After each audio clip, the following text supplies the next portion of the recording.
क्या सच में एक बच्चा अपनी माँ के गर्भ में सुन सकता है? क्या वह भी सीख सकता है? आपको ये बात शायद कहानी लगे, लेकिन महाभारत में एक ऐसा उदाहरण है जो इस सवाल को सोचने पर मजबूर कर देता है। यह कहानी है एक ऐसे वीर की जिसने जन्म से पहले ही युद्ध की कलाएं सीख ली थी, लेकिन अधूरी सीख उसकी सबसे बड़ी परीक्षा बन गई। यह कहानी है अभिमन्यु की। जब अभिमन्यु अपनी माँ सुभद्रा के गर्भ में थे, तब उनके पिता अर्जुन उन्हें चक्रव्यूह तोड़ने की रणनीति समझा रहे थे। चक्रव्यूह एक ऐसी युद्ध रचना जिसे तोड़ना हर किसी के बस की बात नहीं थी। अभिमन्यु गर्भ में ही सब कुछ सुन रहे थे, हर शब्द, हर चाल, हर रहस्य। उन्होंने सीख लिया कैसे चक्रव्यूह के अंदर प्रवेश किया जाता है।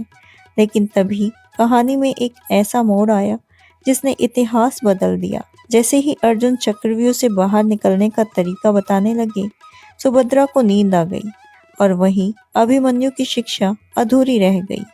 समय बीता और शुरू हुआ महाभारत का भीषण युद्ध। एक दिन कौरवों ने रचा चक्रव्यूह, ऐसा जाल जिसे तोड़ना लगभग असंभव था। उस दिन अर्जुन युद्ध भूमि में मौजूद नहीं थे। तभी सिर्फ 16 साल का एक युवा योद्धा आगे आया, अभिमन्यु।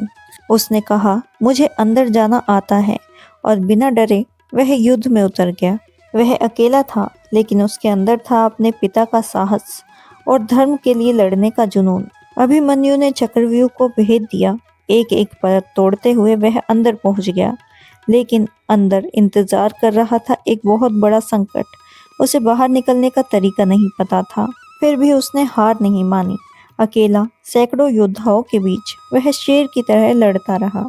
उसकी वीरता देखकर दुश्मन भी कांप उठे, लेकिन फिर नियम तोड़े गए और कई महारथियों ने मिलकर एक अकेले अभिमन्यु पर वार कर दिया। धीरे धीरे उसका शरीर कमजोर पड़ने लगा, लेकिन उसका हौसला आखिरी सांस तक अडिग रहा और फिर वीर धीरे से धरती पर गिर पड़ा, हार कर नहीं बल्कि इतिहास में अमर होकर।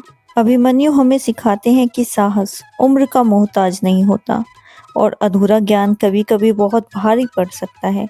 लेकिन इस कहानी में एक गहरा संदेश छिपा है। क्या सच में बच्चा माँ के गर्भ में सुनता है, महसूस करता है?